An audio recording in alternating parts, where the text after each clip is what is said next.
Right, so part 2. Let's have this game where currently he spawns these chairs and bounces back and forth. We're going to have him randomly, 10% of the time, change directions when he spawns a guy. So, as I mentioned, we have to use a branch. So, this is the spawn actor behavior. And right now, after he spawned an actor, we had it set up where there was a delay. Make sure I have this. We had it set up where there was a delay, and then the delay would feed back into spawn actor. Instead, what we're going to do is pull a wire off of here, and we're going to set up a branch. And all a branch is if this thing is true, this condition that's plugged into here, then fire this wire, otherwise fire this wire. And the branch that we're going to do is based on whether a float that's between 0 and 1 is less than some value that we specify. And if it is, then go ahead and change directions. So here, this branch, we're going to pull a wire off, and I'm just going to use the greater than. Use greater than or equal to.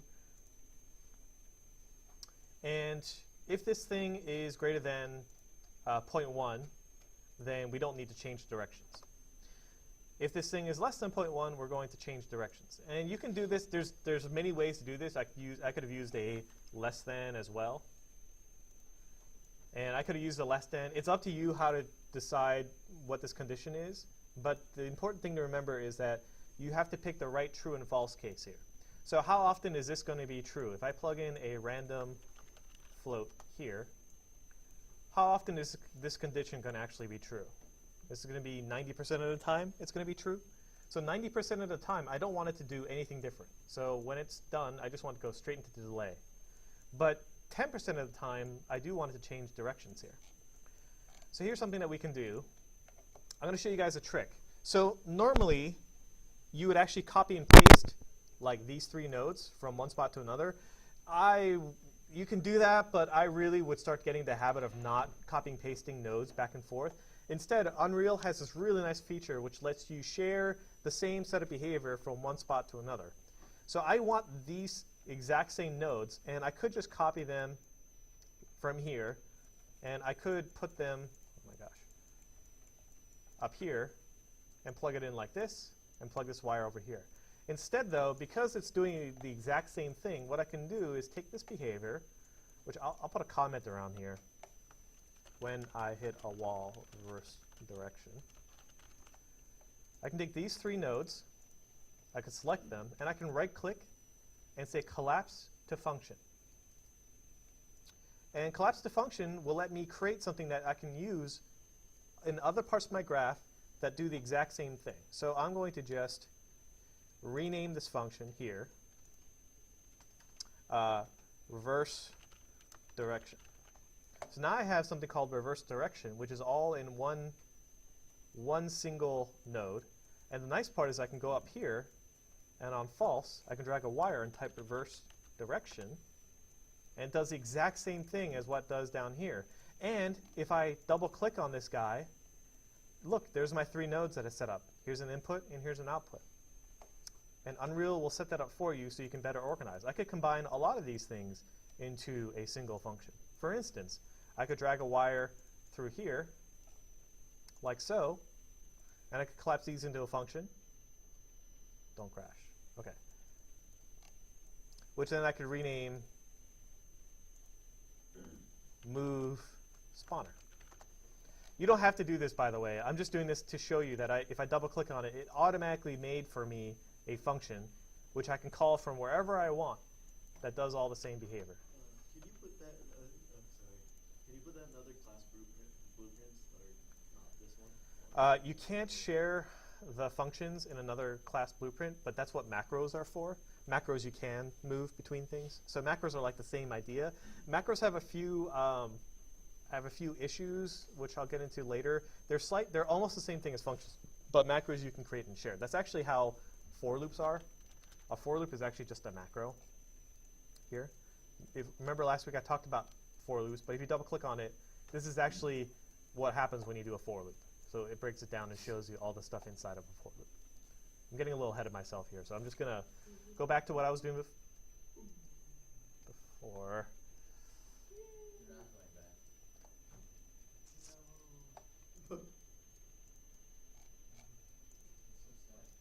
is sad. It's okay, I saved.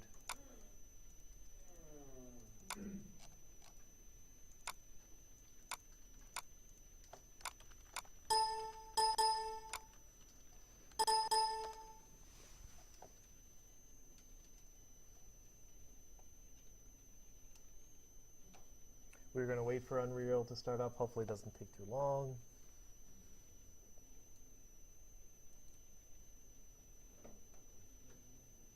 Okay. Here's my project.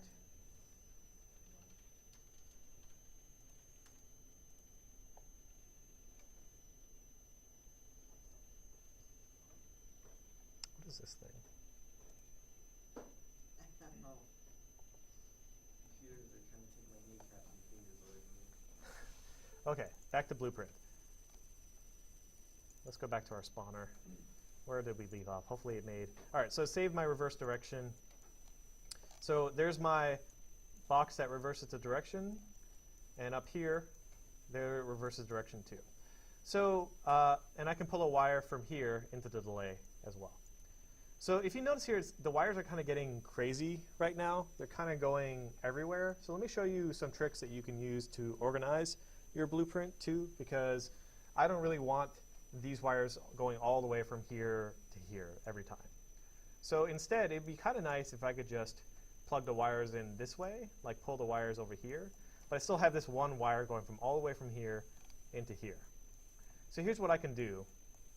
I can actually hook up an event over here that plugs in, almost like a remote control, that lets me connect from here to here without necessarily dragging a wire from one end to another. So let me show you how to do that. If you just right-click anywhere in this spawning comment box and just type custom event, 2 words, it's going to bring up a new red box for you. I'm going to call this thing spawn chair.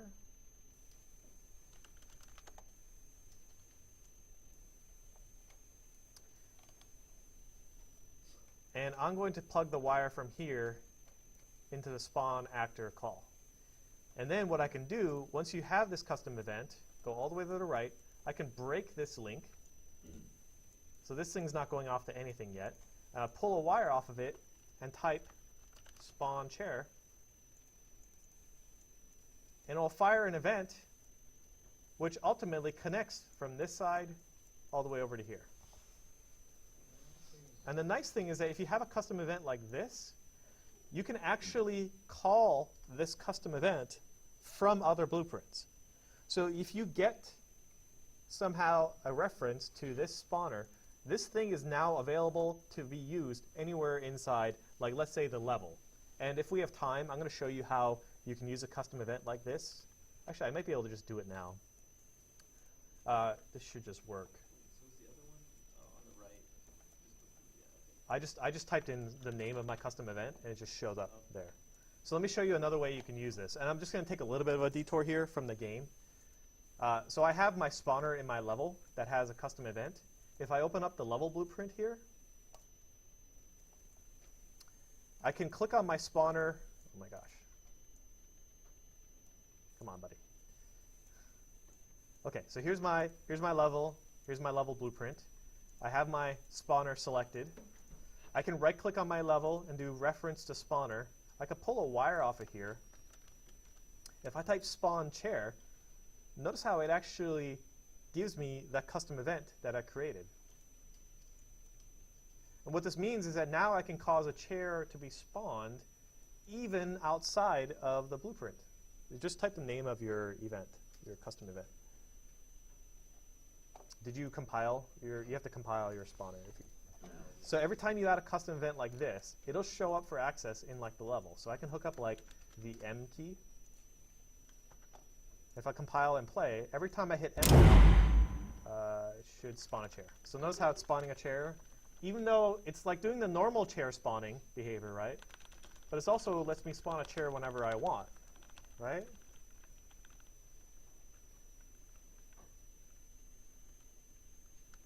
Okay. Does that make sense to everyone? Like you can add custom events like if I just add custom event and I can name it anything. Yo dog, I heard you like chairs. so true. It's so true. And then I can delete that guy. I have a reference to my spawner. I type yo dog. Oh, I have to compile. Make sure you compile, otherwise it won't know. There's my event. Right. And I'll show you how to communicate from the level back to the blueprint. But same thing. So many chairs. Cool? Yes. All right. So that's a way you can organize things. So notice here, this link all the way on the right is basically calling that function, right? Same thing that I did from the level here. Okay. Let's do some more fun stuff.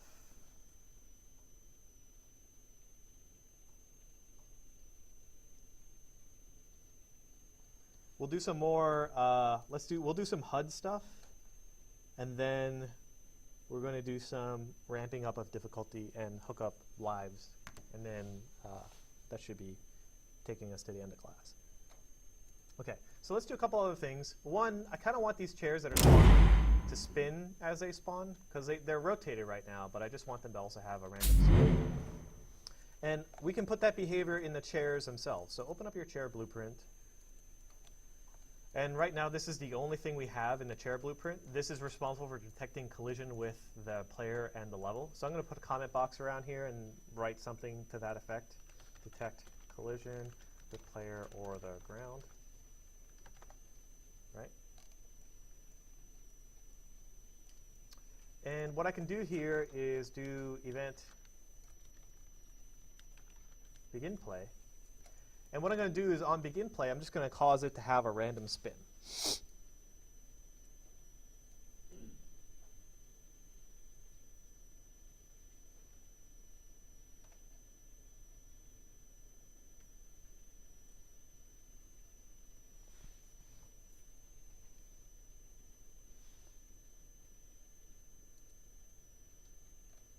Right. So if I pull a wire off of this begin play, and I actually want to, pick the mesh in the left and drag him into the level, into the blueprint, sorry.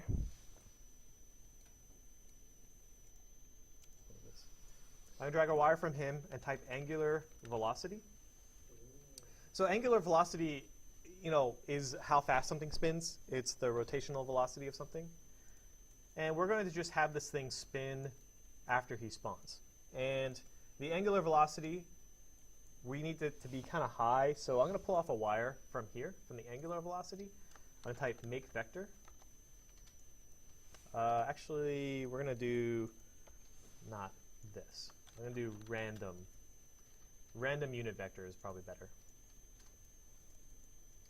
And I need to scale this up, because this is a really, really tiny. This is a super tiny vector. We need this thing to be kind of big. So after I pull that wire, I'm going to pull another wire off on the left and type multiply, or just the asterisk symbol. I'm going to multiply it by a float. So vector times a float. Plug that into here. And I'm going to make this thing like 500. And I'm going to put a comment box around here that's like, hey, spin the chair when it spawns. So. And compile.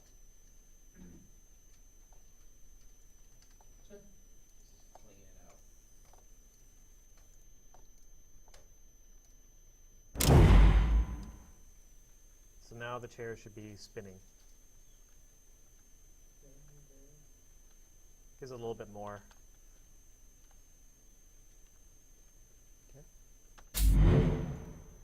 Okay, so that's just a little bit something to do.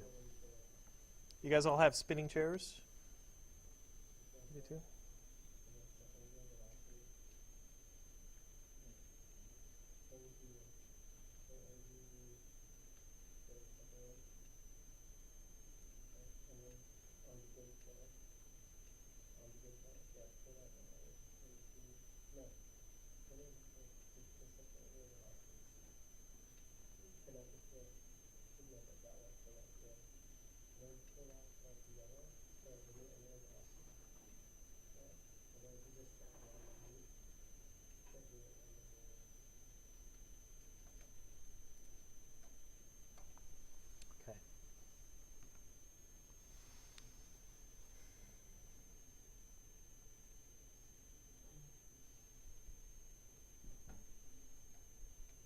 You guys good?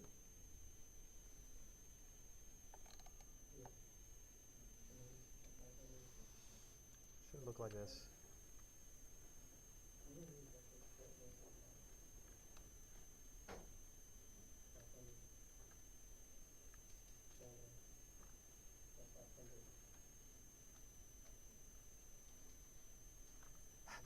This guy's like, oh my god, I gotta catch these chairs, oh my god. Just fucking chairs everywhere. Can't believe I got stuck with this job. Call my temp agency later. You good? Okay. Alright, let's set up a HUD. So, by default, this game mode, this side-scroller project doesn't have a custom HUD, but some of the other projects do, but I'll show you guys how to set it up so you can have a custom HUD. So the key here is that we're going to be editing the game blueprint. So go to your blueprints folder and double-click on your game blueprint. And go to the defaults tab for your game blueprint. And notice the properties here. There are 5 properties which constitute what a game means.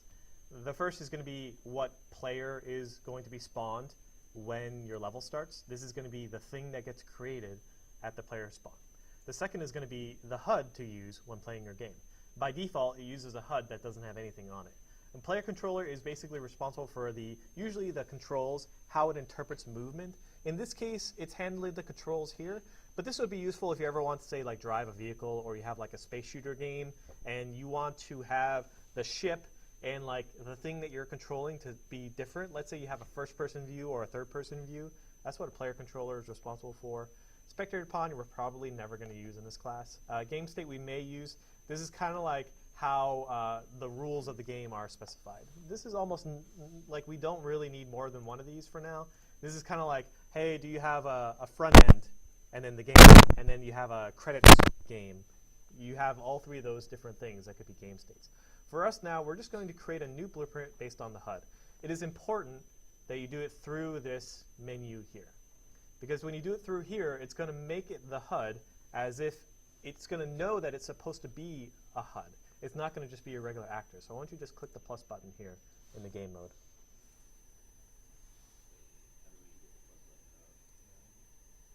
You guys not have a plus button? Are you editing the game? My game, right? Yes. 11.5. Maybe. Yeah, we right-click it, put editing defaults, and then the HUD class. Do you think it's our version? I have it, and I have your version. Okay, we're going to do it the other way then. So we're going to have to do this through the old school way. Well, I guess it's kind of good for you guys to know. So we can do this through the blueprints. I think there's actually, you guys have this menu here on game mode, edit game mode. They can't even. Oh man, okay, well then we'll do it the even older way. All right, so new class blueprint. So, oh my gosh. So expand the all classes button on the bottom. You guys have that, right? Custom classes. Custom class, that's fine. Go to object and then actor. You can actually type HUD here. We're going to use the HUD as the base class. So this is why they must have added this because this was kind of a pain to do, but that little plus button basically does this for you. So select the HUD and name it, I'm going to name my BP underscore HUD. The reason why it's important to do that, to derive from that actor, is because that actor is the one that gets the correct events for drawing stuff onto the screen. Okay. So this HUD has a few events that you cannot get access to in any other blueprint because it's HUD. And everyone should see in the top right corner of the screen, parent class is HUD. Okay. And before we go anywhere, go back to your game. And in the drop-down box, select your HUD here in the HUD class.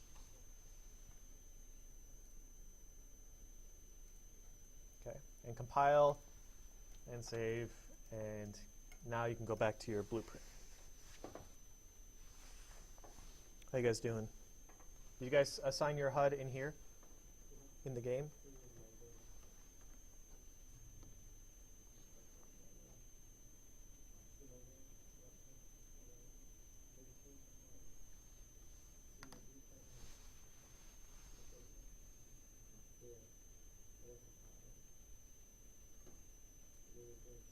Okay, so here's the HUD. we're going to do a test just to make sure that we can draw one little bit of text onto the screen. And this is going to be text on screen as opposed to like text in the world, like this thing here. Right. All right. So in your blueprint graph for your HUD, if you search for event, receive, draw HUD, you should see one event for that. Don't forget how you type receive. I before E except after C, and then words that end with A, like in neighbor and away or something like that. Or Google. Just you can also just search for draw HUD, and then use this event. Okay. If you're having troubles spelling receive, you know I'm not going to judge you.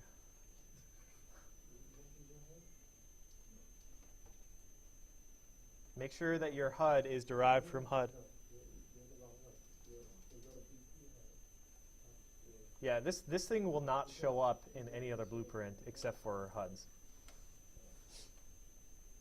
All right.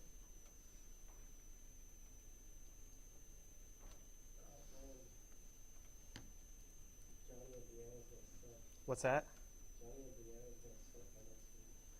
They better watch this video. All right. Okay, you guys good? You have this event? Notice it has a little monitor in the top right with a lightning bolt through it because it's so special. Right, so pull a wire off of this and type draw text. There's two. We're going to want draw text for the HUD. You want the top one. I want to know what draw texture does for the HUD. Draw texture actually just draws a texture flat, a 2D texture on the HUD. Screen. Yeah. Draws a texture quad. This is not using UMG, by the way. Like Unreal Motion Graphics is like a special side part of it, which lets you animate HUD and scale and rotate and do all those cool things. We may or may not have time to go over that stuff. I'm going to try to, just because Sam asked for it. It's a totally different thing than doing this way, though. Like that is completely like a huge. That's actually a toolkit dedicated to making UI. So you wouldn't be like just drawing sprite, you just always draw texture? This stuff here that we're doing right now is for very simple HUD stuff. If you want to do more like a menu or like an inventory screen, you're going to want to use the Unreal Motion Graphics stuff, which is completely separate. But for today, this is fine. This is all we need to show. So there's a little bit of a downside to doing this stuff through Blueprint. This draw text is totally not configured to draw anything to the screen. It's by default, it doesn't draw jack shit. The color is wrong. There's no font. There's no text. Okay. So we have to fix all of those things before we can actually draw something. So in text first, let's just type in something here like the chairs, oh my god, they never stop. Right? So something like that. Secondly, you need to change the text color here to actually have proper RGB values.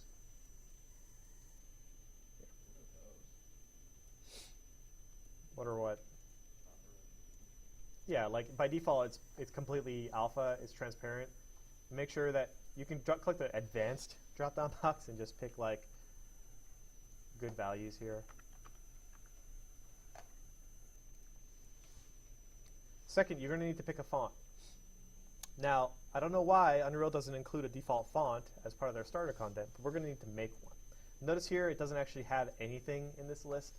So we need to make a font from scratch. So keep in mind, the way that Unreal handles fonts hasn't really changed from UDK to now.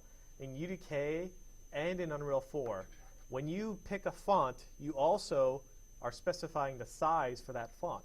If you want to have the same font but with two different sizes, you actually need to create two fonts. So go to your example map, go to your editor, go to your content browser, under new, and I'm not sure where this is under 4.4, but in 4.5 it's under materials and textures, and there's a font option here.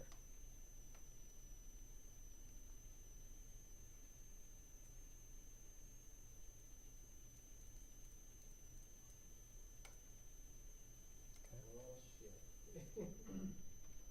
So it brings up like this fancy Windows dialog box. What's the color do doesn't do anything. Wait, what do you do? You click on starter content? I clicked on new and went down to materials and textures in here. I'm going to pick something like this guy here. And this is where you pick your size. Like I'm going to pick like something at least size 24 or greater, like 28 seems good. I'm going to name this thing font basic. Prefix it with font. It's probably also a good practice to make a folder that stores your fonts, because currently it'll probably make it probably makes this font in your blueprints folder. I'm just going to move it there instead. This is my font. So it generates this like texture that has all the characters. Notice they are of a specific size. I think you can scale these, but I don't think it actually does a good job of scaling them.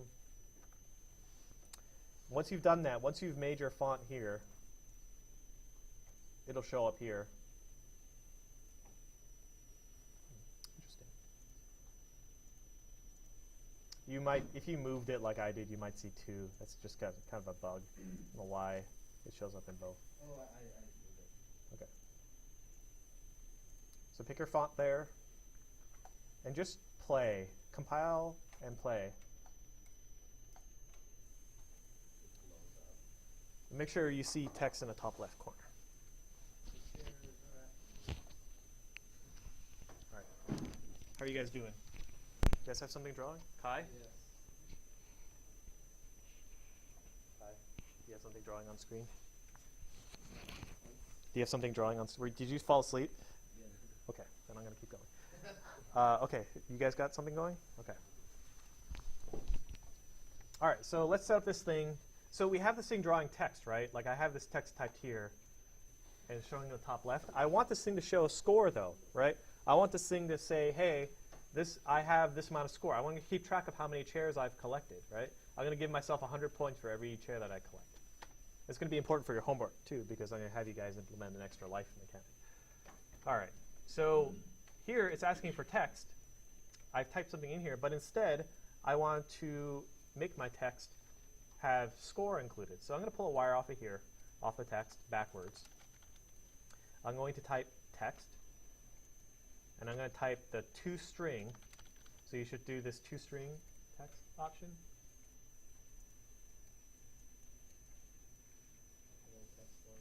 And then pull a wire off of here and do format text.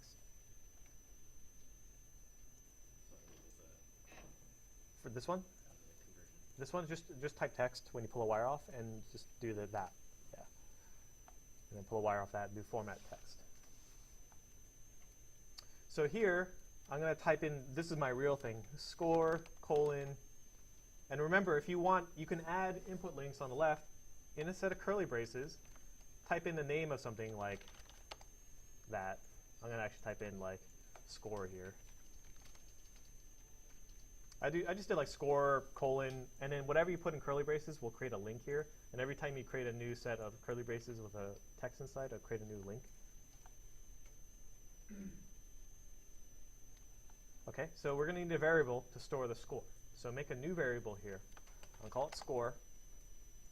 And I'm going to make it an integer type.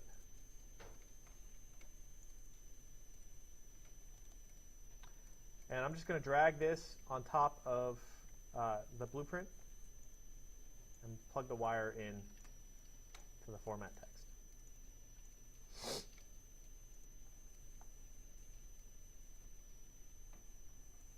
So if I play, I should see score colon 0. I'm gonna shift this over a little bit, just because it's off the edge of the projector. Just see something like that.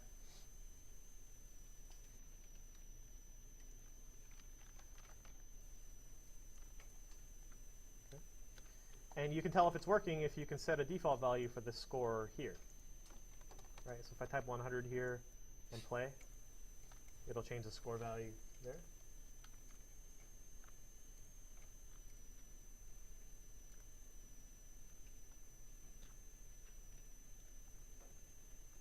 Okay. You guys have this working for formatting text? Make sure you can type in a score value.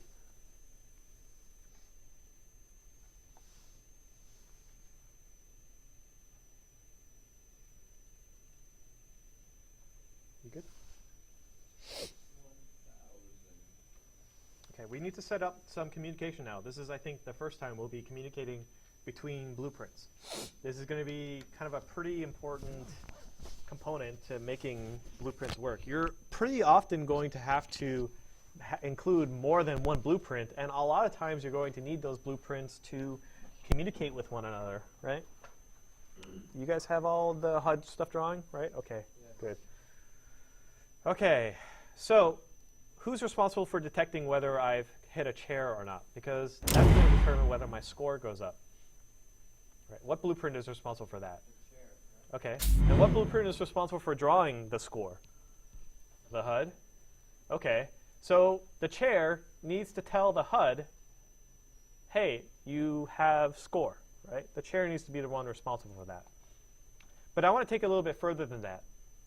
Because not only is the chair going to increase the score, but I also want the chair to be responsible for keeping track of the number of lives that the player has.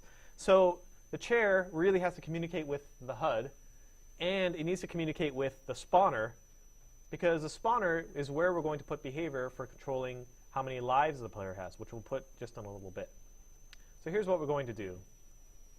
We're actually going to have the chair talk back and forth with the spawner. These little chair guys are going to treat the spawner as their daddy.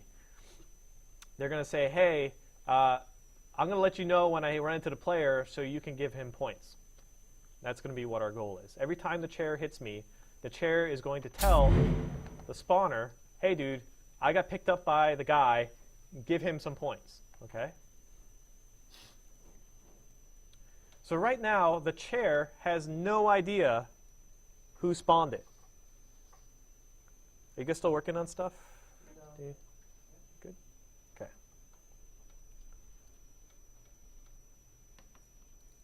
So what I want is, let's go back to the spawner here. And remember how I added that custom event that lets us spawn an actor? How about this? Let's add another custom event. Someone just got whacked. So go back to your spawner blueprint and add a custom event that says, hey, add score.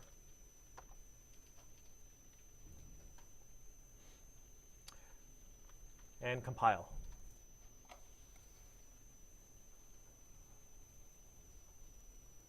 So how do I get the chair to communicate with the spawner?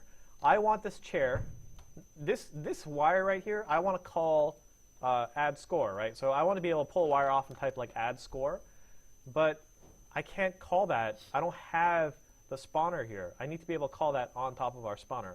So how do I get a reference? You guys remember in Playmaker and in Unity where you wanted to send an event to another FSM? Remember how you would like grab a reference to that FSM and then say, hey, send this message? So yeah, we could do find object, but here in Blueprint, we have a really nice feature that we can use to set up a relationship between two blueprints. So look here. Look at the spawner and go up to this guy.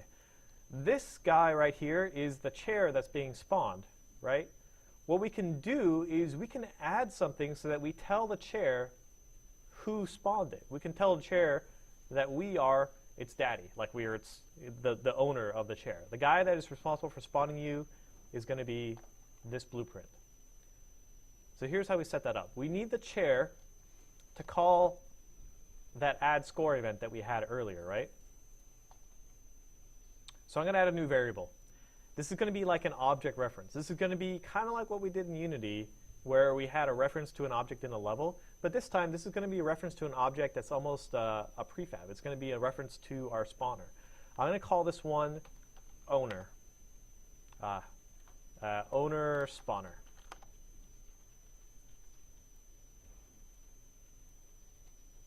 This part's important now. So click on the variable type, and I want you to type BP underscore spawner, or whatever you named your spawner type. You should see two show up. One is an object reference and one that's a class reference. Do you guys remember last week, might have been 2 weeks ago, I mentioned the difference between these two things? You're going to use object reference for anything that's going to be created in the level. Anything that is in the level is an object reference. Anything that doesn't exist yet is a class reference. So here, we're going to keep a reference to who spawned us, which is going to be the spawner as an object reference. Okay? You guys see where I got to that? I added a new variable, clicked on the variable type, and typed in the name of my blueprint. That's a spawner. And did that. Is there a reason why it's adding on an _C at the end of all the names? Usually it's because there's a client version and an editor version, so or like a server version and a client version. So this is going to be like internally, it's saying, hey, this is only for the game usage. Like you'll almost never see an _S version. This is going to get more important if we ever do multiplayer programming. _C stands for client. So.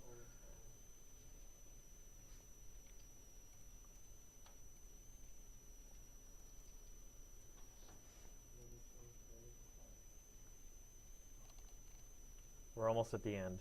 Don't worry.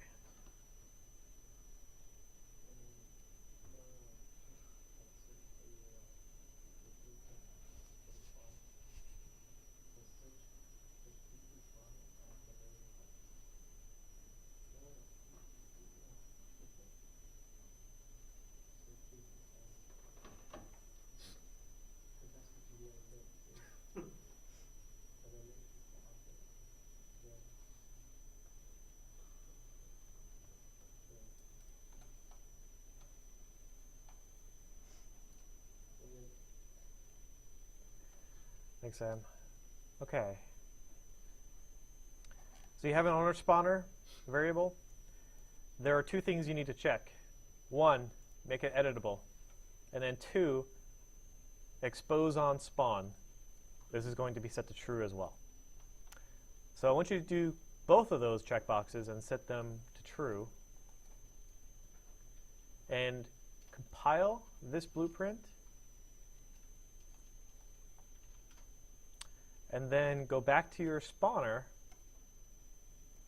and look at your spawn actor function here. You should have a new input link that says owner spawner. Make sure that this guy is editable and expose on spawn. Yeah. And compile. Yes. Is it a BP spawner type, the variable? BP spawner. Try compiling this blueprint here as well, your spawner blueprint. What actors does it say you're spawning there?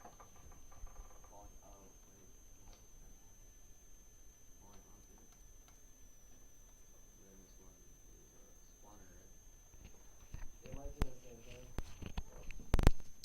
You guys aren't seeing this, the owner spawner? Try closing that blueprint and reopening it. There might be a bug where it's not refreshing. The spawner, close your spawner blueprints and reopen them. I think I remember this happening too in 4.5. Colliding. Go back to the following object, and it will save this.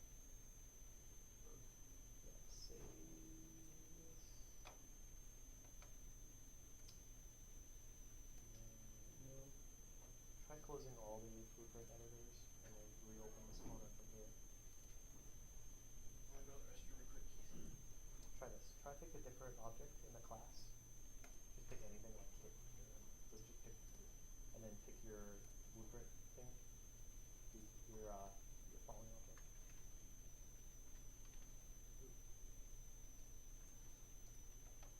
There it is. Oh wow. That's a bug. Okay. So the key is once you've compiled everything, go to your spawn actor here. This class. Just pick anything, pick like none, and then pick your following object again. So basically, toggle the class, and it'll force it to refresh the spawn.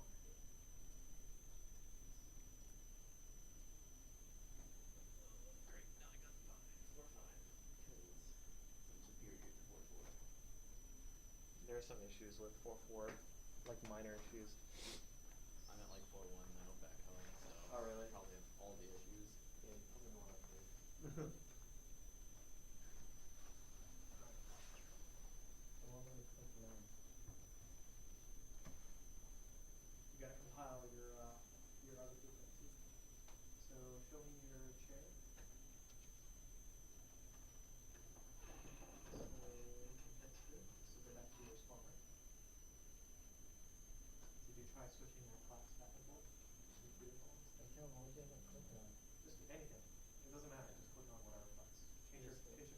class to something else and then change it back. Change the purple class. Change that? Yeah, just change it to something and then change it back. Pick anything. It literally doesn't matter. Heyo. And then go back and pick your Alright. do that again. Giggity giggity.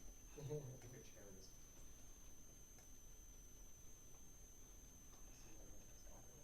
That's what we want to see. All right.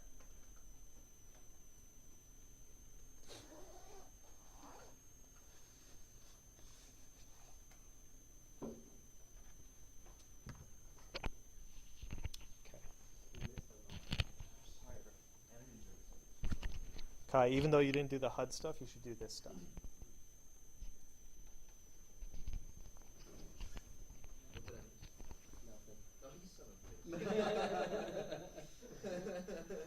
It's like we're done. We're done with the game. Yeah. Did you get the expose on spawn? Go to your blueprint for your spawning. Sorry, this one. Thank you. Add a new variable. Yeah. Don't blame me. They're demoting race. They're taking over all the demote Change the variable type shots here. and shit. Search for Be on the way. It's on the way here. That's how they take over America. They do it all the time. Just like Vietnamese and Indonesian. Take that top one. Look at these two checkboxes. Add a goal and expose on spawn. And go back to your spawn. Go back to your spawn. And then here, I want you to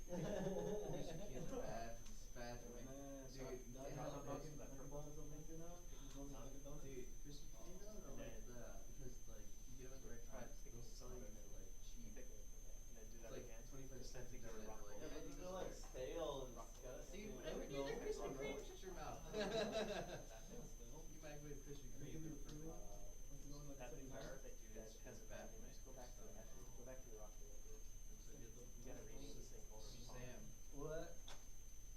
Stuff? More than I can say? File favor. I guess so. After class, keep dropping off the target. Oh. So that new var is your owner spawn. Do that thing that I had you just do. What's so Pick special the about Titan? purple class. Pick something. Come away home. Anything. Oh. I used to have a target. Pull it over. But I don't know. It's gonna look. I'm gonna show you exactly what that's Is that gonna cool? list to. Thanks, man. Okay, you guys ready? Let's keep going. So why did we make this? Why is this variable useful to us? Well, the chair is going to be able to use this variable to tell the spawner, hey, I want to fire this event. Okay? So that expose on spawn meant that now, whenever we spawn a chair, we have this guy here. We can tell the chair, hey, by the way, I'm your owner. I'm the guy that created you. I am your creator. So all we have to do is owner spawner. We're going to type self, pull a wire off of this. So pull a wire off of owner spawner and type self. And what self means is, hey, tell the chair I'm the one that created it. Is that the same thing as using this? Yes. Okay. Okay, so go back to your chair now. And now, look at this is the wire, this destroy actor call. In between these two, we're going to want to tell our owner, the guy that spawned us, hey, go ahead and add score. So pull this owner spawner into your scene. Grab a reference to him. And pull a wire off of this guy. And now you should see add score. This is that custom event that we added earlier. Spelled it wrong. You spelled it wrong. And then you can connect it in between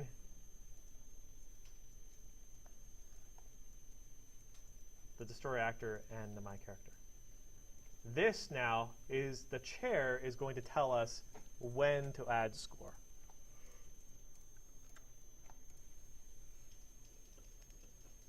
So what's going to happen?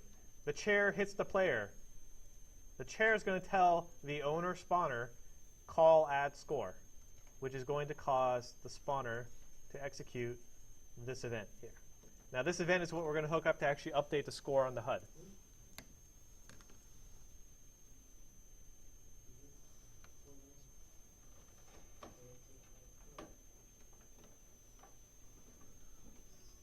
Okay. Okay, I got to make sure everyone's. You get that? Is the chair following ad score? Yeah, put more wire on that. What was it named? Go to spawner? Oh, you didn't make a custom event yet. Go to your spawner. Find a blank area. Yeah, right there. Right click into custom event. You add name single ad score. This is like the most basic thing you're going to be doing. Like this is basically adding abilities for you to communicate, and you can pass parameters this way too. You can set a like how much score to add, or like other things you can include. If you click on the event, there's a bunch of inputs you can send to I'm it. trying to wrap my head around it. Like big picture wise, like if you're just talking about like okay, so this isn't spawning, and we told it that this is a spawner.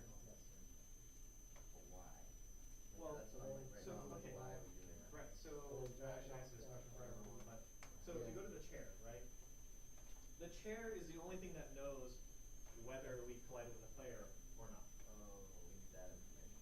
But yeah, like we want to give the player 100 score when the chair collided with the player. But the chair, because he's the only one that knows whether he collided or not, has to tell someone about that, right? Has to tell like the person responsible for keeping track of score, which is going to be our spawner. And we could have picked anything for that, right? Like that we just Yeah, spawner. yeah, exactly. Yeah, the spawner was just that. Do you have ad score? Okay. So let's actually go back to your spawner and let's actually implement the behavior for this ad score. Okay. You guys good? Right? Okay. So add score, what we're going to do is, if you remember back to the HUD has this variable for score, right? And we verified that I can type in a number here and it shows up. So what we want to do is now we want to communicate again between the spawner and the HUD. Now, we can't do the same thing we just did for the chair because the HUD is getting spawned in another blueprint somewhere. It's actually being handled through C++. Because the HUD is being created automatically, there's going to be a different way we communicate with it. We need to tell the HUD, hey, go ahead and increase your score by 100. So here's how we do this. We're going to right-click. Just make sure I got this right, the correct thing here.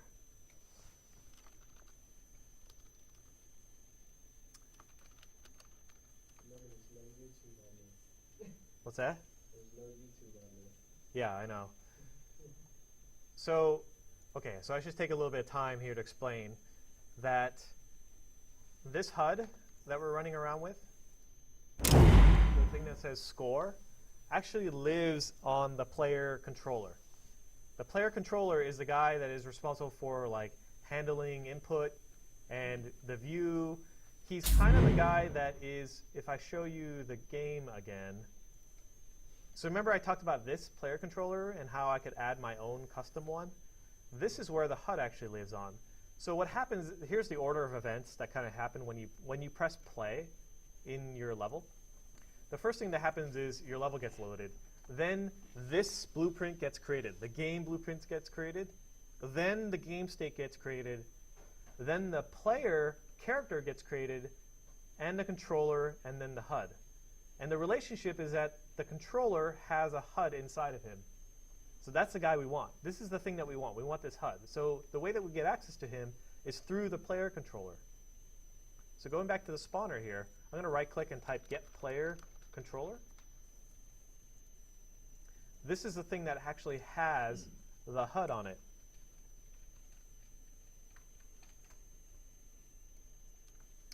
This here, right.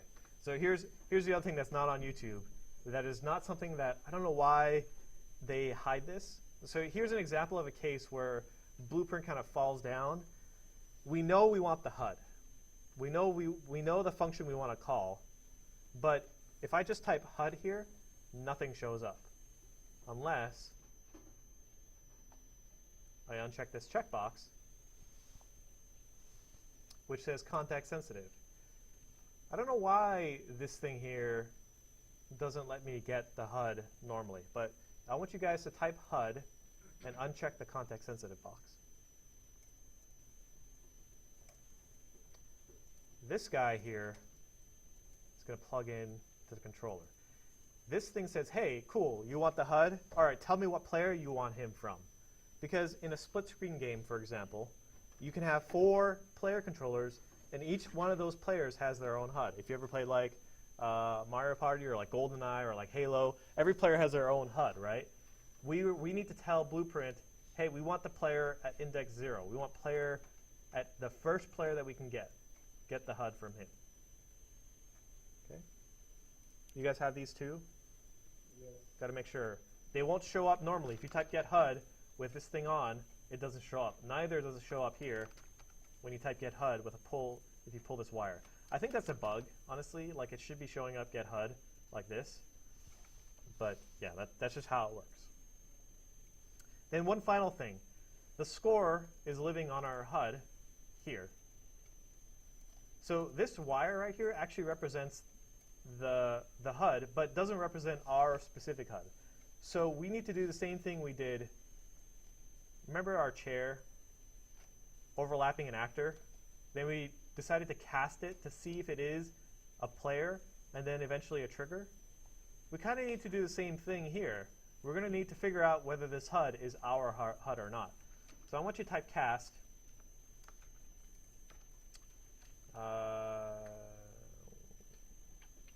Make sure.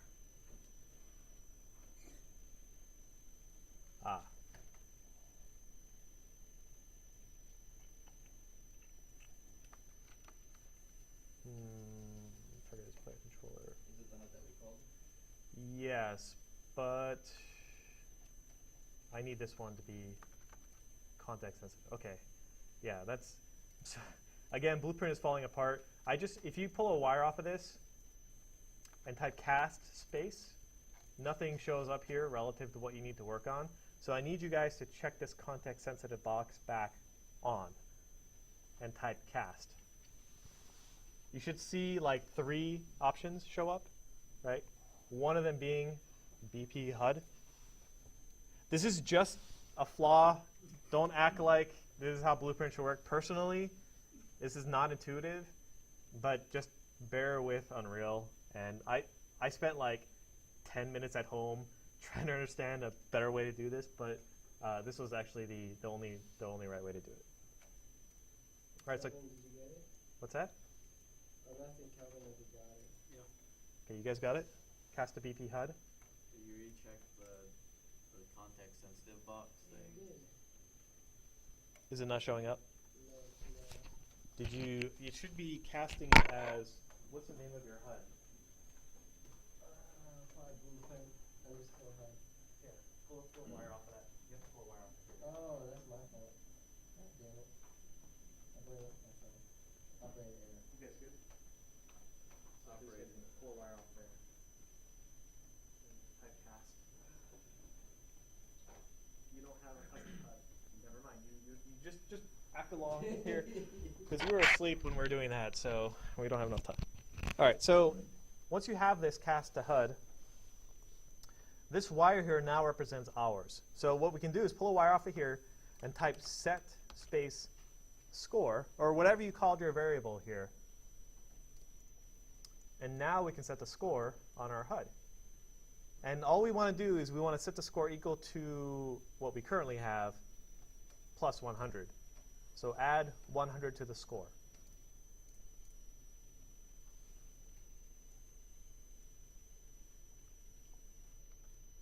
It's up to you guys to do. Yeah. So wait, we're adding 100 to score? Yes.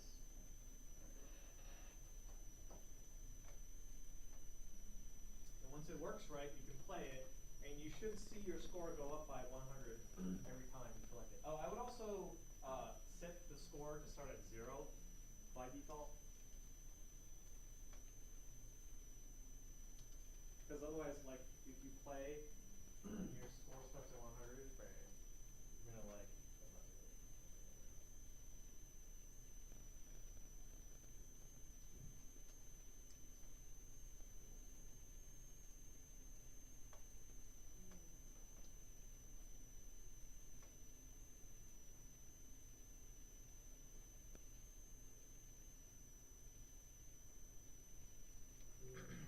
Wait, keep going. Show me. Show me I don't what? believe you. How do you not believe me? See, look Keep at 100. collect them on the chair. Oh, Collect the chairs. I went up over here.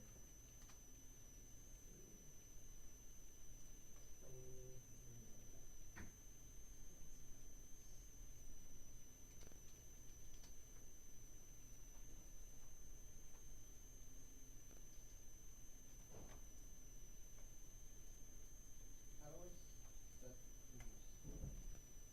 The previous score?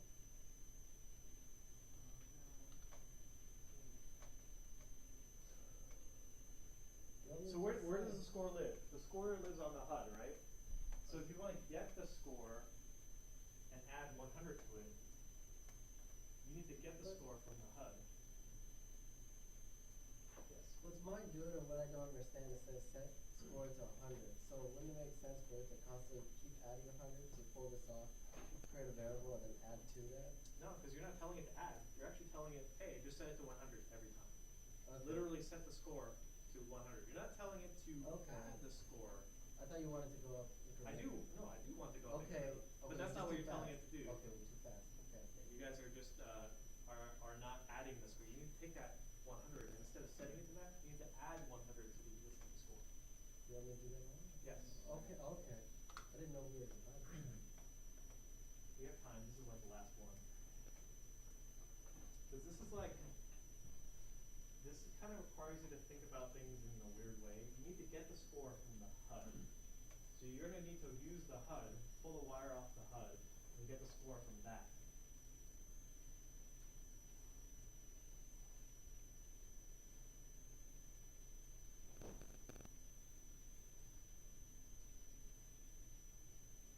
Try that. Pull wire off that. Type score. See? Get the score. You want to work with that. You can add 100 to that. Yeah, so add 100 to that. How do you add 100? How do you do everything in Blueprint? Pull a wire off of it.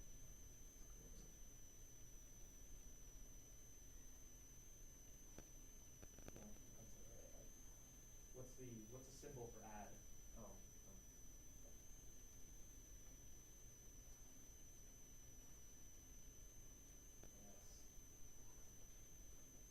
Yes. Plug that in.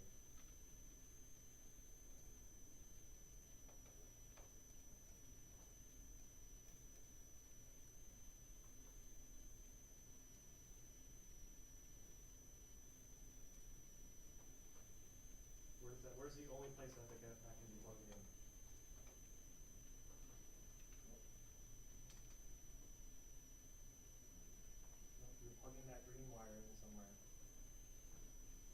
So look at what's happening, right? So what is this doing right here? Look at this. No, what is it actually doing? What is this thing doing? Yeah, what is that thing actually doing? Just explain to me in like English what that does. Score. No, what does it do? Sets the score to 100, right? Okay, cool. That sets the score on the HUD. Perfect. What does this thing do here? Take it down. Add 200. Yeah, add 100 to what? What is it adding 100 to? No, just explain to me in words. Like what is this? What is it adding? What two things is it adding together? Score and the point. Yeah, score and the points, right? And what you get is the result. Right. So you're gonna combine these two, because you take the result and you're gonna plug it into there.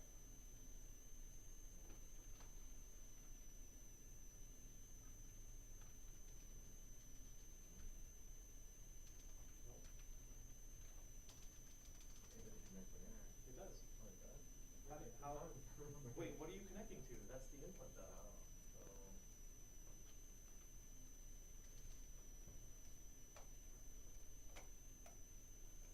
Okay, I need to take a minute to explain some of the basic stuff because this is really important that this is understood. This is super important.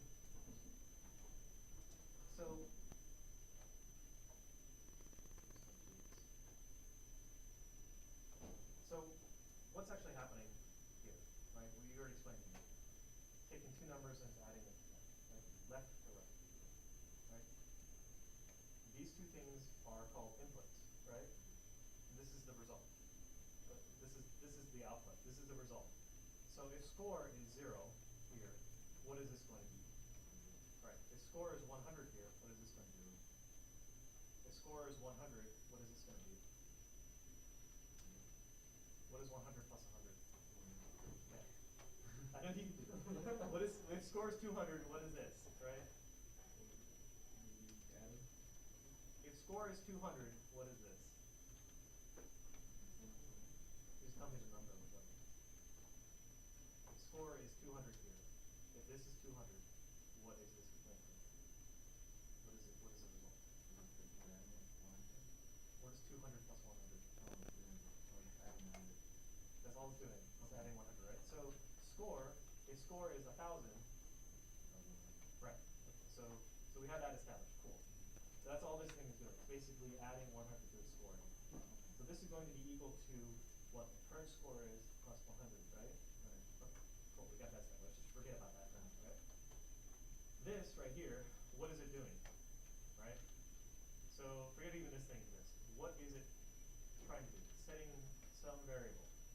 It's setting score to 100. We don't, this is just setting it, like if I just did this, it's setting score to 42.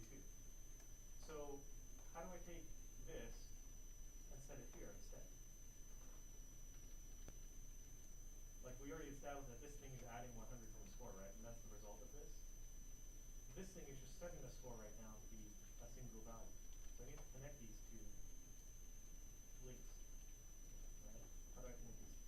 I need to plug this thing, this 100, into this thing.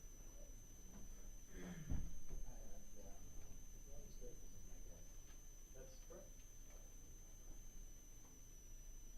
Show me blueprint again. And then what's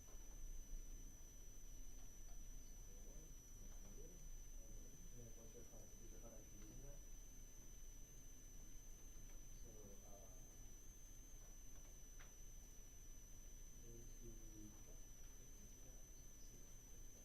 So go to and show me your spawner. What is that thing hooked up to? See how there's no value in there? Let me see. How do you connect these two together? I don't have to add something. Tell me what you're not getting, and I can help explain it. No, I don't have to add something to connect it. I don't know what it is. You don't have to add anything to connect it. We don't? No. How do you take the output of this thing and plug it into there? That way. Compile. Oh, okay. We don't need to make a new node. I can't compile. So this thing takes one input, right? It's expecting something to plug into it. How do you plug something into there? Start from here. No, start from there. How do you connect the output of this to the input of this? Oh, You're failing. Come on, you're so close. You're so close. Direction. No, you don't even have to make anything new. All you have to do is connect the two together. How do you connect the two together? How do you connect this guy down? Come on, you can do this. I'll give you guys another 5 minutes and then. I honestly, like as I was thinking it through, I did it and I forgot it like as I was. This wire here I was like, contains score plus 100. I'm so sorry. So things like that. I'm an artist. I don't know what I'm doing So here. how do I feed this thing into this action here? How do I feed the output of this into here? Right? So look at the lines here. Look at the color coding between these. These are inputs. It's expecting someone to plug into there. And this is pulling a wire out from the result. So how do you plug the output from here into the input? I have it's like, it's Oh, all wow. organized, way simpler quote than unquote. See. It's way simpler than you think. Alright. And then So my shit works, it's just, it's not fun going on. I don't think it'll help If you you if you connect look this at it. No, this wire, you're looking for the the score. only thing you didn't so try. You named it. Alright, get score. No, I tried Oh, that. wow, Did that's it go it. in? Or did I? Yeah. You plugged it into there, which Oh. this is the See what I output, mean? so left to right. I was just doing it. On the left forgot side it. here are all I don't the even inputs. get how that. You I know know you what? got this. It's just a matter like you were trying to do this Yeah. here. There's a difference between putting it in here and putting it in here or here. Right? This is important. Right? This is very important. Yeah. That's it. So that is it. Happy playing. Your score. One. It says there's Okay. an My shit error. works. All right, Kelvin. How close are you? Oh, he's close. He's I got super it. close. Oh, yeah, you're done. Pull a wire from here. You need the target to be the HUD. Got it. Now I'm good. Struggles of working with Blueprint. Right. So here's how it looks. Here's how you can add score. This HUD has score within it, so I can get that score, and I can take that score and I can add 100 to it, and all I have to do is plug it in right there. Done. Right. So now when I play, and I'm just going to go in here and set the score to be 0 by default. And if I play now,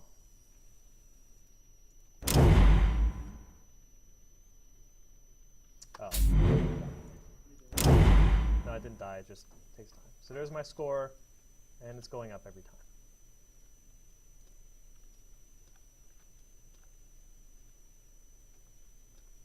Okay. All right, do we have time to go over making this thing speed up with the player? I think so. I don't think random is good. I think this needs to be structured. Like over time.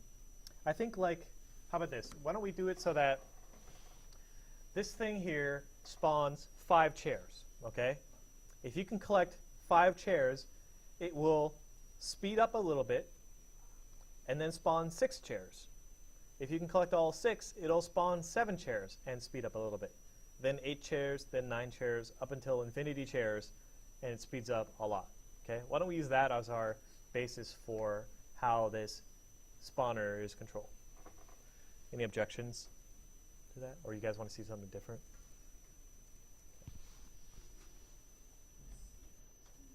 So I'm going to do this for you guys so you guys can understand. I'm going to draw a comment box around this thing down here.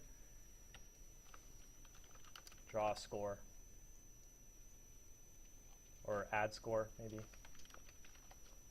So now if we look at our blueprint has a lot of different pieces to it. Make this thing bigger.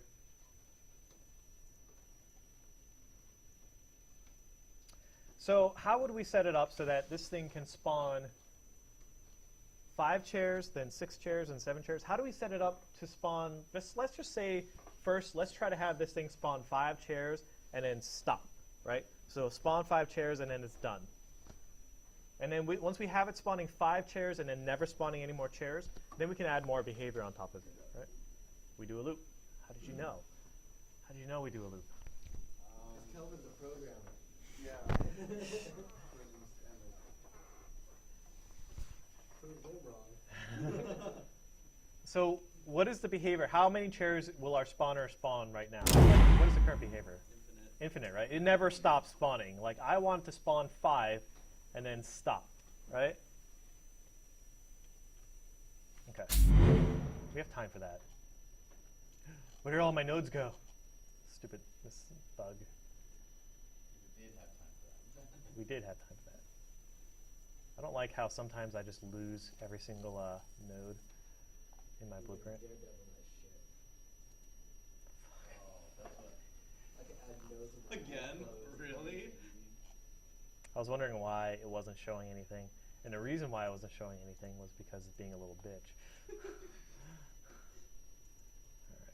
Hey, Sam, get this variable. He's gonna rape him on like a forum now. Yeah, he's. How dare you guys? I wasn't even doing anything crazy. I was just opening up the blueprint.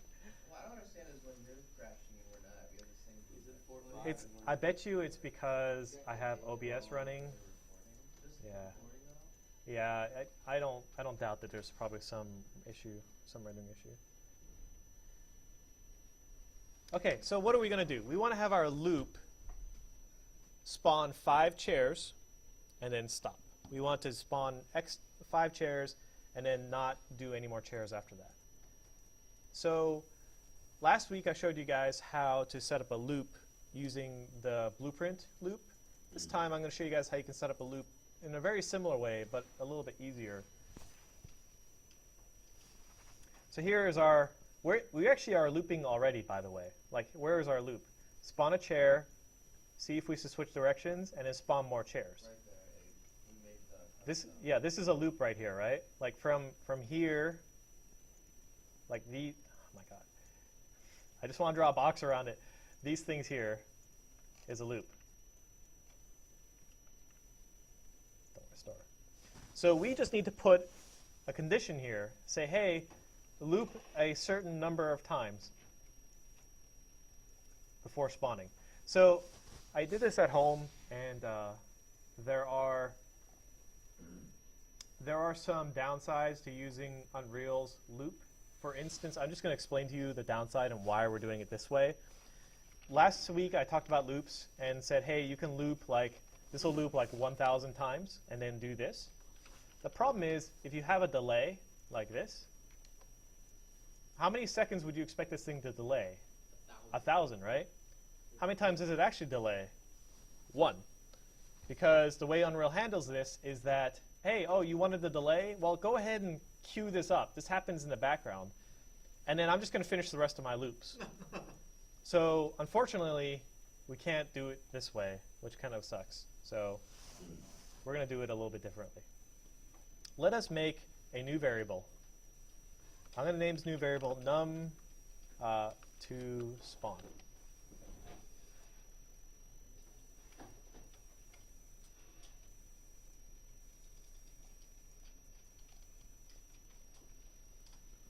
Make this an integer variable, and we're going to start this off at 5, because 5 chairs seems like the good thing to do.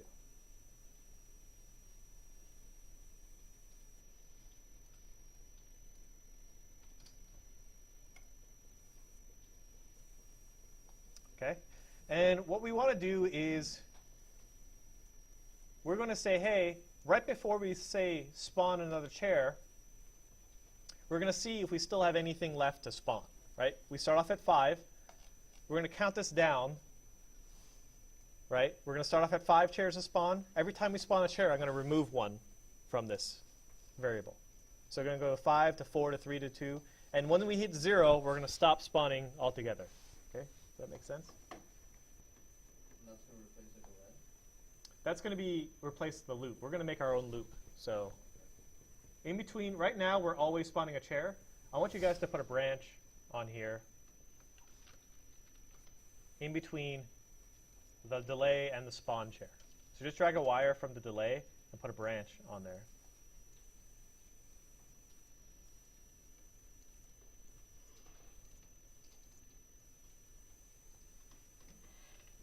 Okay. This condition here is going to be, hey, do we still have chairs left to spawn? All right. So I'm going to pull a wire backwards from this condition. And I'm going to type greater than and compare an integer against an integer. So as long as this value here, num to spawn, is greater than 0, keep spawning a chair. I'm going to pull this guy off and plug him into here.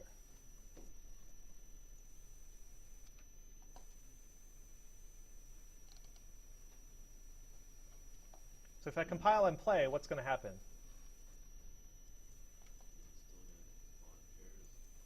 Still going to spawn chairs.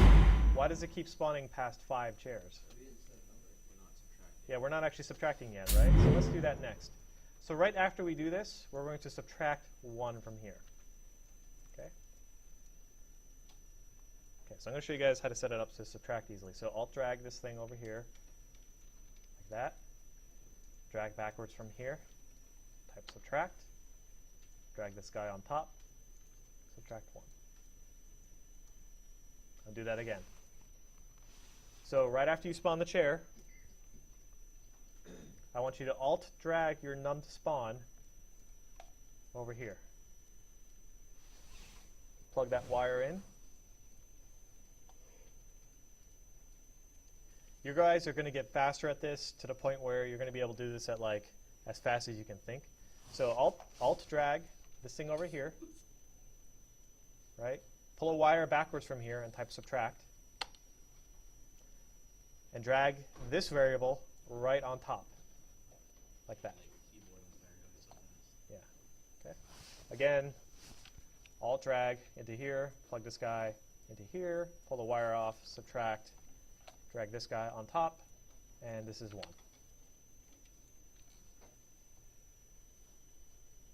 You guys need me to do that again? You guys good? If you did this, then it should only ever spawn 5. Where would we put all the 5s on the So I have 1, 2, 3, 4, 5, 6. Oh, it spawned 6. It's because we are subtracting it after it's spawned. Do we have to take away the... It doesn't subtract. We're subtracting it after it spawned 1 already. So Well, isn't the custom event at the end of the delay, so we just take the custom event out? no, if we want to actually have this thing, because it's spawning 6 right now, the right thing to do is to move this here to be in front of here, like that. That's just like Control C, Control V. Yeah, I mean, honestly, like I would just leave this as is and just change num to spawn. Understand that this thing is 1 more. So if you only want to spawn 5, actually do 4. That's fine. Okay. It should be spawning 5 and then it'll still keep moving. But the reason why we want to spawn 5 and then stop is because once you collect them all, I didn't actually put this back in here. Once you collect them all, I want to increase the speed a little bit, and I wanted to spawn 1 more. So there you go. I spawned. I couldn't catch them all because it's crazy hard. I can maybe catch 4. I think we have time for that, and then we'll have to call it, and I'll give you guys homework.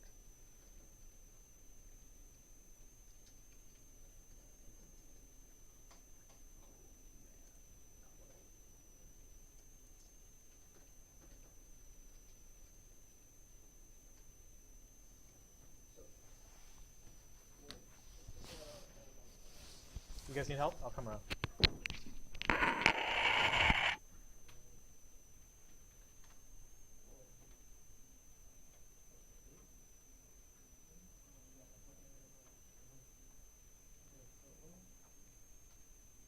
are you guys looking at right now? Trying to figure out. He had stuff everywhere. Yeah, that's fine. Alt drag the one to spawn.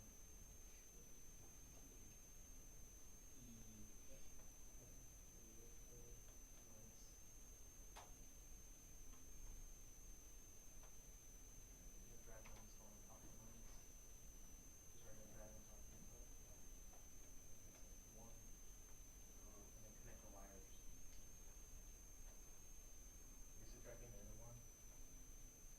What? Are you subtracting the other one? No, I had 0. Oh.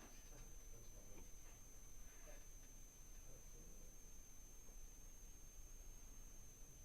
so I got 6. Yeah, so the reason why it's 6 is because you're spawning 1 and then not subtracting. You're actually spawning 2 at the very beginning before you start subtracting. So if you got to move that subtraction logic up before you spawn. How many did you have to spawn? 1. Oh, that's wrong. So do we still want 5 or just 5 or 6. It doesn't. I don't.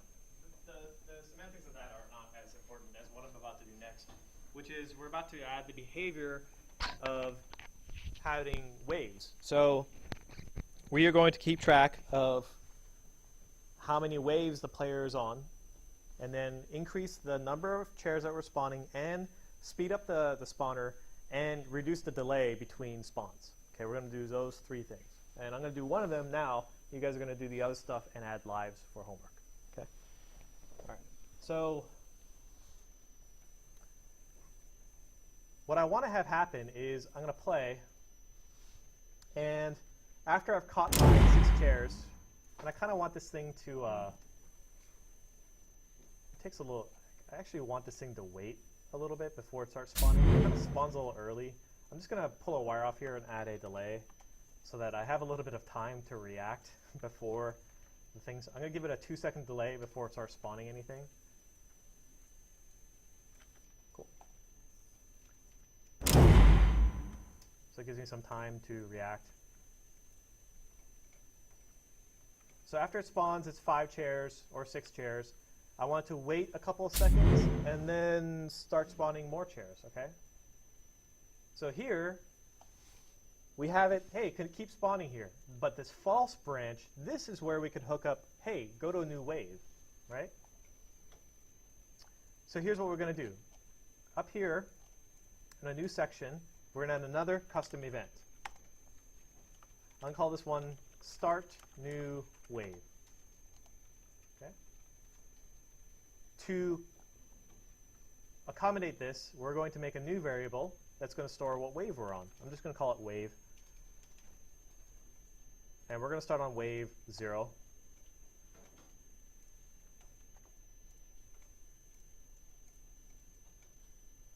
And when this new wave starts, I'm going to pull a wire off of here. I'm going to add a delay of like 2 seconds between waves. I'm going to add 1 to this wave here. So I'm going to pull a wire off the delay and type set wave.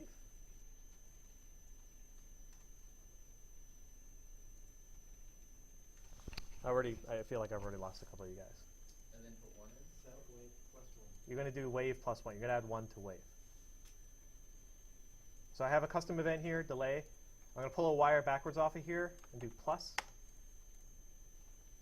Drag the wave on top to plus 1. Then, Ramon, how you doing, dude? This one here? Yeah. So here's a trick I used. Click on the wave, and then hold down Alt while you drag it into the level. Oh, make a wave variable.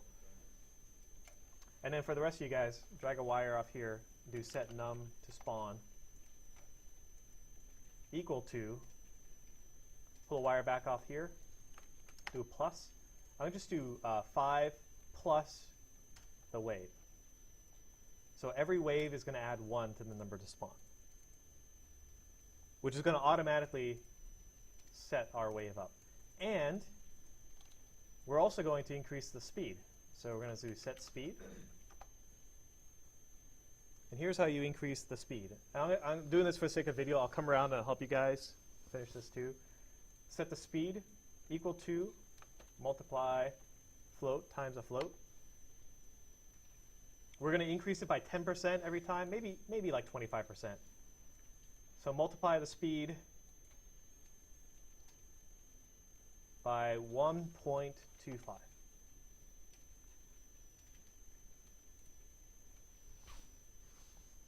Okay, and then one more thing, because every wave, I want the time between chairs to be a little bit smaller, so they spawn a little bit faster. So right now, the delay between chairs is controlled here in this delay node that's connected to the reverse direction. I want you guys to promote the delay node here, the variable that's currently at 1, promote to a variable. I'm going to name it spawn delay.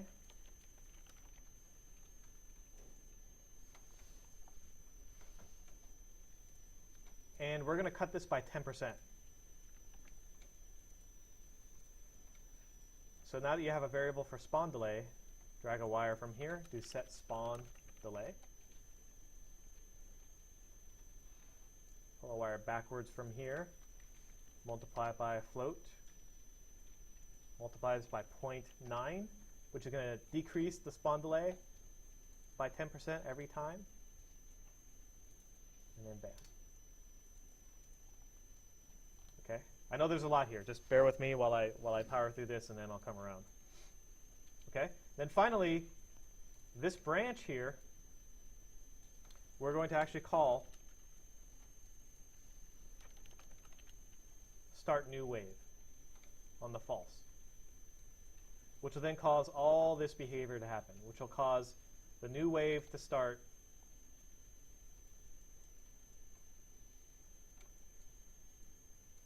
Oh, I should, one more thing. I need to move this delay.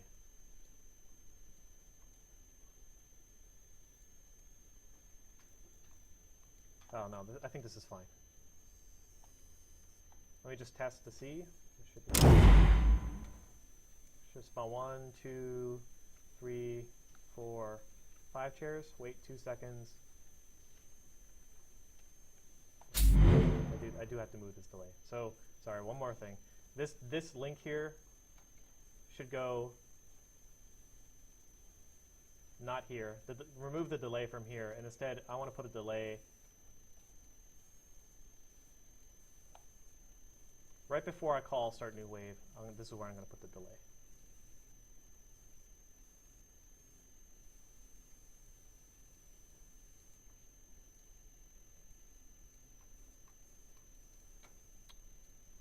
Then,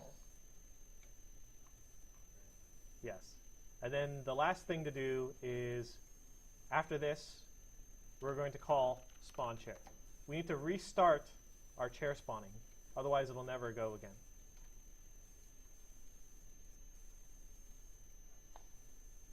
That's probably what I messed up before.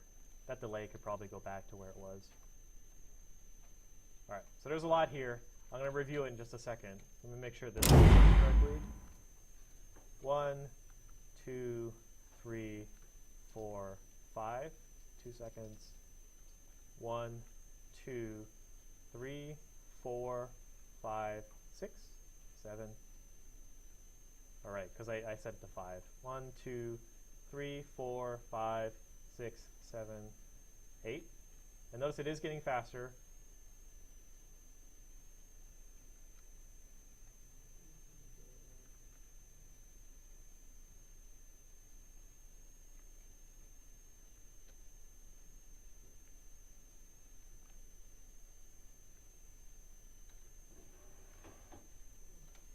And then my character can't even keep up right now, so the thing that I'm going to change finally is go to my character blueprint, and I'm just going to speed up his run speed a little bit.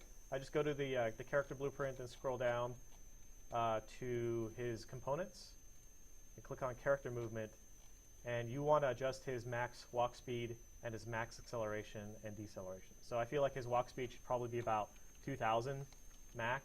His acceleration should probably be like 10,000. And you also probably want to adjust his braking here to be like 50,000 or 500,000.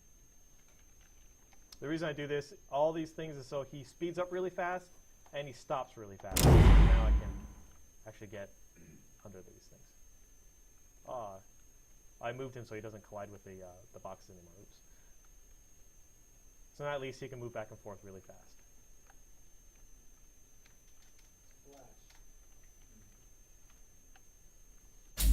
All right, let me come around. That's it for the video. I'm going to give you guys homework too.